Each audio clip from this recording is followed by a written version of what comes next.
Hello dear students. तो आज का जो टॉपिक रहेगा इसमें रजिस्टर का हमने सीरीज पैरेलल का केस कर लिया था। ठीक है, आज हम उसके रिगार्डिंग कुछ न्यूमेरिकल करेंगे। न्यूमेरिकल पोर्शन रहेगा सबसे पहले, क्योंकि न्यूमेरिकल बहुत इंपॉर्टेंट होते हैं। नंबर 2 हम बात करेंगे जूल के हीटिंग इफेक्ट ऑफ करंट के बारे में। ठीक है, Joule's heating effect of current, heating effect of current, तो इसके बारे में बात करेंगे कि इसका किस वजह से हीटिंग इफेक्ट होता है, क्या इसके पीछे कारण होता है, क्या कॉज है इसके पीछे, उसके बारे में बात करेंगे। आफ्टर दैट हम बात करेंगे इलेक्ट्रिकल एनर्जी। इलेक्ट्रिकल एनर्जी होती क्या है, क्या इसकी यूनिट होती है, तो इसके बारे में हम बात करेंगे। ठीक है, तो आज के जो टॉपिक रहेंगे वो ये रहेंगे, इनके बारे में हम डिस्कस करेंगे। तो आइए से बस हम स्टार्ट करते हैं कुछ न्यूमेरिकल जो आपको लिए है बहुत ज़्यादा हेल्पफुल रहेंगे सीरीज और पैरेलल कॉम्बिनेशन के रिगार्डिंग। फिर हम Joule's heating effect of current, फिर हम इलेक्ट्रिकल एनर्जी के बारे में बात करेंगे। सबसे पहले एक जो ट्रिक बेस आ जाता है, for example Wheatstone bridge principle बोलते हैं बेटा उसको, WSB प्रिंसिपल। ये आपको डायरेक्ट ही याद रखना है। ठीक है, अभी ये क्लास 10th में इसका आपको NTSC के लिए इम्पोर्टेंट है। ठीक है, क्योंकि डायरेक्ट अगर न्यूमेरिकल आता है, 2-3 न्यूमेरिकल इसके एक्सरसाइज क्वेश्चन में बुकलेट के अंदर भी है, तो वहाँ आपको याद क्या रखना बेटा, मैं यहाँ बना रहा हूँ एक बार। फॉर एग्जांपल इस टाइप से रेजिस्टेंस है, ये स्पेशल टाइप की फॉर्म होती है बेटा, इस टाइप से जो आपको याद रखनी है। यहाँ कोई भी रजिस्टर है, गैल्वेनोमीटर है, इस टाइप से। ठीक है, that is R1, R2, R3, R4, R5। ठीक है, और ये A है, ये B है। आपको बोल दिया जाए कि यहाँ से इक्विवेलेंट रेजिस्टेंस जो है वो क्या होगा बिटवीन A एंड B, तो आप क्या करेंगे बेटा, ऐसा कोई भी क्वेश्चन आ जाए आपको ये निकालना है, जब भी रेशो R1/R2 आप करेंगे, R1/R2, और ये इक्वल आ जाए बेटा R3/R4, ये रेशो अगर इसके इक्वल आ जाए तो यहाँ जो आर्म दिख रही है, यहाँ कोई करंट मूव नहीं करेगा, पोटेंशियल का डिफरेंस दोनों पॉइंट पर सेम हो जाएगा। इस आर्म को आप सिंपली यहाँ से रिमूव कर देंगे, ये डायग्राम इस टाइप से बन जाएगा। ये नया डायग्राम हो चुका है इसका। ठीक है, A that is B that is R1, R2, R3, R4। अब देखें शाबाश, R1 और R2 जो है ये सीरीज में है, और नीचे जो दोनों, ये दोनों सीरीज में है, और इन दोनों सीरीज से एक पैरेलल बन जाएगा। अब आप इसको इजीली सॉल्व कर सकते हैं। एक दो न्यूमेरिकल भी हम यहाँ से देखेंगे, सीखेंगे किस टाइप से होगा। तो देखिए शाबाश, एक सिंपल सा न्यूमेरिकल मैं यहाँ आपके लिए लिख रहा हूँ। तो फॉर एग्जाम्पल हमें यहाँ R1 की वैल्यू 4 ओम गिवन है, ये भी 4 ओम गिवन है, that is also 4 ohm, that is 4 ohm, और ये फॉर एग्जाम्पल 10 ओम गिवन है। तो ये बताएं शाबाश, 4/4 कितना होगा बेटा, 1 इज इक्वल टू 4/4, ये भी कितना होगा, 1 1 के इक्वल होता है, हाँ सर होता है। ओके, तो इसका कोई काम नहीं। ये कितना है, 4 ओम, ये भी कितना है, 4 ओम, ये 4 ओम, दिस इज ऑल्सो 4 ओम। अब 4 और 4 बेटा सीरीज में ऐड हो गए, 8 हो गया, ये भी 8 हो गया। अब 8 और 8 दो पैरेलल में सेम रजिस्टर, मैंने आपको ट्रिक बताई थी, डायरेक्ट क्या बताई थी, उसका हाफ हो जाएगा। क्या हो जाएगा, हाफ। आपको डायरेक्ट क्या लिख देना है, आंसर क्या आएगा, क्या आंसर आएगा सर, 4 ओम। कितना आएगा, 4 ओम। मैं ये ट्रिक आपको बता चुका। ओके, तो इस टाइप से कोई न्यूमेरिकल आएगा, आई थिंक अब आप इसको बिल्कुल आराम से कर पाएंगे, नो प्रॉब्लम। तो ऐसे बस कुछ और न्यूमेरिकल करते हैं जिससे आपको और ज्यादा एक कंसेप्ट क्लियर होगा।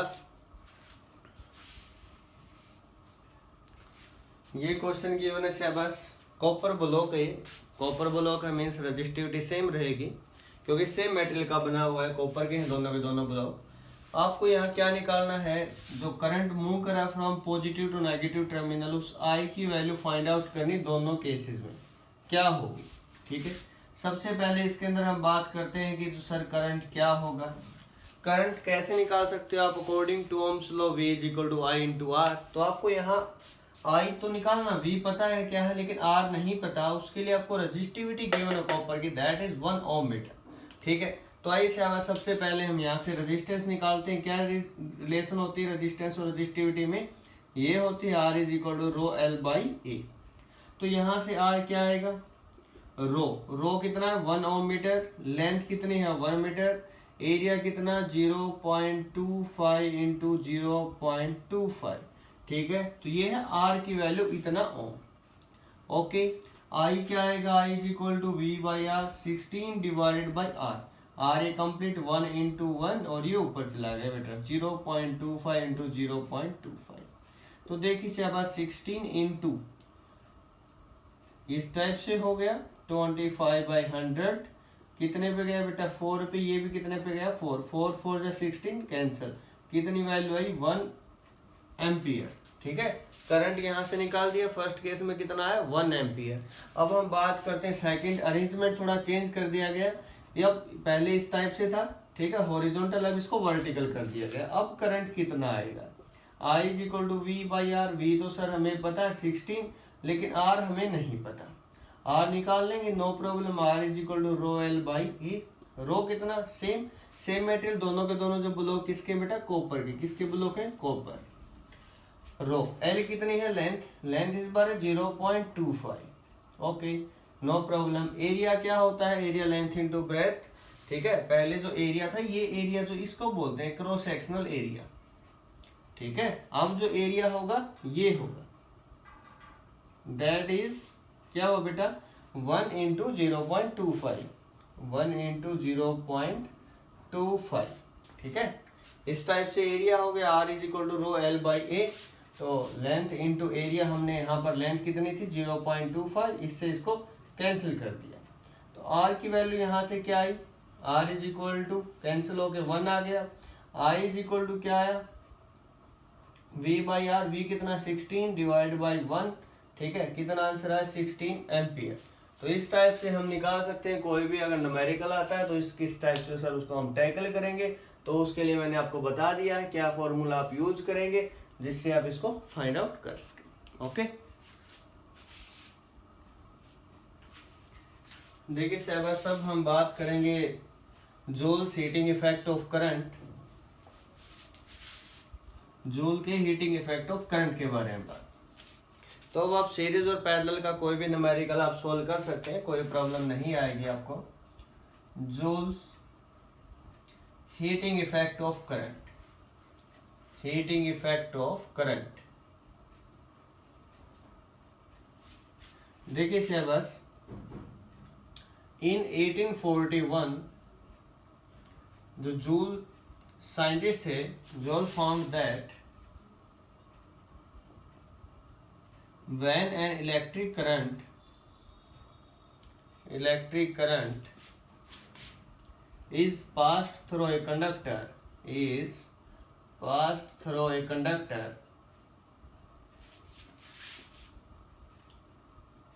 then heating effect produced, यहाँ से जूल ने जो पता किया, जो हीट यहाँ प्रोड्यूस हो रही थी, ठीक है। पहले हम उसका रीजन जानते हैं कि सर वो हीट किस वजह से प्रोड्यूस हुई, क्या रीजन था उसके पीछे, पहले हम इसके बारे में बात करते हैं। तो होता कैसे है, बस ये कोई कंडक्टर है, ठीक है, इसके अंदर क्या होता है बेटा large number of free electron होते हैं, ठीक है। जब तक हम यहाँ फील्ड अप्लाई नहीं करते एक्सटर्नल, तब तक इनकी जो डायरेक्शन होती है वो रैंडम होती है, कोई आगे जा रहा है, कोई पीछे, कोई दाएं, कोई बाएं। तो कंप्लीट जो रिजल्टेंट वेलोसिटी, नेट वेलोसिटी होती है 0 होती है, क्योंकि particular orientation, particular specific direction नहीं होती। जैसे ही फील्ड अप्लाई कर देते हैं तो होता क्या है, जो इलेक्ट्रॉन है वो पॉजिटिव की तरफ भागते हैं। क्यों? क्योंकि मैंने बताया था कि लाइक चार्ज रिपेल करते हैं, अनलाइक चार्ज क्या करते हैं, अट्रैक्ट करते हैं। इलेक्ट्रॉन नेगेटिव होता है और जो पॉजिटिव टर्मिनल बैटरी का उसकी तरफ मूव करेंगे। किस वेलोसिटी से मूव करेंगे, उस वेलोसिटी को बोलते हैं drift velocity. Okay, drift velocity से मूव करेंगे, एक साइड में ड्रिफ्ट होंगे, ठीक है। जब ड्रिफ्ट होते हैं तो क्या सर वो पाथ स्ट्रेट होता है, ठीक है। ये क्वेश्चन होता है बहुत से बच्चों के माइंड में, क्योंकि उनका मानना ये है कि सर पॉजिटिव टर्मिनल तो इलेक्ट्रॉन ऐसे जा रहे हैं, ऐसा नहीं होता। रास्ते में क्या होता है, पॉजिटिव जो होल है, जो रेजिस्टेंस है, जो उसको रोकने का काम कर रहा है, जो रास्ते में बाधा जनरेट कर रहा है, प्रोड्यूस कर रहा है, तो वो रास्ते में टकराते हैं उनसे, तो होता है क्या है, जो इलेक्ट्रिकल एनर्जी वो बैटरी से ले रहे हैं इलेक्ट्रॉन अपने चलने के लिए, वो क्या करते हैं वहाँ ट्रांसफर कर दी जाती है। किसको ट्रांसफर कर देते हैं, होल या फिर पॉजिटिव आयन हम बात करें तो पॉजिटिव वहाँ आयन जो होते हैं उनको सप्लाई कर देते हैं। तो इलेक्ट्रिकल एनर्जी वहाँ आपस में कोलाइड टकराते हैं, टकराएंगे तो क्या होगा, गर्मी मीन्स हीट प्रोड्यूस होगी। मीन्स जो इलेक्ट्रिकल एनर्जी किसके अंदर प्रोड्यूस हो रही है बेटा, थर्मल एनर्जी में प्रोड्यूस हो रही है, जिसकी वजह से कोई भी डिवाइस लाइक इलेक्ट्रिक आयरन है या कुछ टाइम बाद हम फोन देखते हैं, ये जो डिवाइस है वो गर्म हो जाते हैं। गैस जो गीजर होता है, हीटर है या फिर हम बात करें इलेक्ट्रिक आयरन है, ये इसी प्रिंसिपल पे बेस है। इलेक्ट्रिकल एनर्जी हम सप्लाई करते हैं, वहाँ से जो इलेक्ट्रॉन होते हैं रास्ते में जो पॉजिटिव आयन से टकराते हैं सर, तो इलेक्ट्रिकल एनर्जी जो होती है वो ट्रांसफर कर दी जाती है। हमें पता है कि एनर्जी जो होती है कंजर्व होती है, मीन्स एनर्जी को एक फॉर्म से दूसरी फॉर्म में ट्रांसफर किया जा सकता है। तो वहाँ से जो इलेक्ट्रिकल एनर्जी थर्मल एनर्जी में कन्वर्ट हो जाती है, ठीक है। और जो हीट जो प्रोड्यूस होती है वो किसके प्रोपोर्शनल होती है, तो वो देखें शाबाश, हीट प्रोड्यूस्ड, ओके, ये किस वेलोसिटी जाते हैं बेटा, ड्रिफ्ट वेलोसिटी, उसको वीडी से लिखते हैं। ये पॉजिटिव टर्मिनल पॉजिटिव तरफ जाएंगे, ये नेगेटिव, ठीक है। इसको बोलते हैं area of cross section, that is area of cross section, that is the length of the conductor, okay. Electric field apply करने से यहाँ पर क्या होता है, पोटेंशियल का एक डिफरेंस जो है वो सेटअप हो जाता है, जिसकी वजह से इलेक्ट्रॉन इस साइड में भागते हैं, ठीक है। और जो एक्सेलरेशन होती है वो क्या होती है, फोर्स बाय मास। फोर्स जो होता है इस फील्ड में इलेक्ट्रिक की वजह से होता है, तो आपको याद रखना Q into E by M. Relation होते बेटा electric field is equal to force upon charge, ठीक है। ये रिलेशन भी आप नोट कर लेना। Heat produced in a wire, heat produced in a wire और conductor in a wire depends on number one directly proportional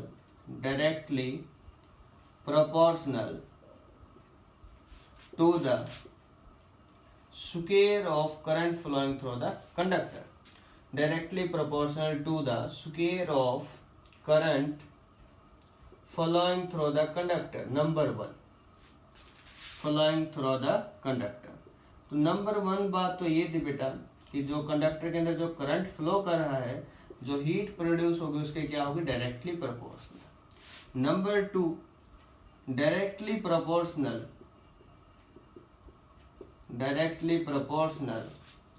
to the resistance of conductor, कि conductor जो उसका रेजिस्टेंस कैसा है, रेजिस्टेंस ऑफ कंडक्टर के क्या होगी, डायरेक्टली प्रोपोर्शनल, सिंगल पावर, ठीक है।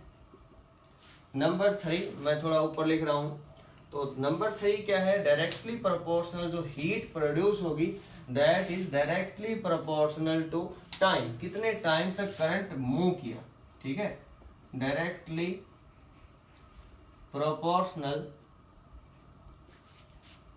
टू द टाइम फैक्टर, ठीक है। टाइम, कौन सा टाइम, कितने टाइम तक करंट फ्लो किया, उसके डायरेक्टली प्रोपोर्शनल, ओके। अब इन तीनों इक्वेशन को अगर कंबाइन कर दिया जाए तो बेटा यहां से एक रिजल्ट आएगा, H is directly proportional to I square R into T.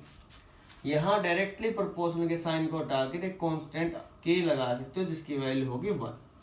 ये होगी बेटा हीट, इसकी यूनिट क्या होगी, यूनिट जो होगी बेटा इसको जूल में मेजर करेंगे, ठीक है। और एक और यूनिट होती है इसकी जिसको हम बोलते हैं कैलोरी, ठीक है, उसमें मेजर करेंगे। रिलेशन क्या है, 1 कैलोरी इज इक्वल टू 4.2186।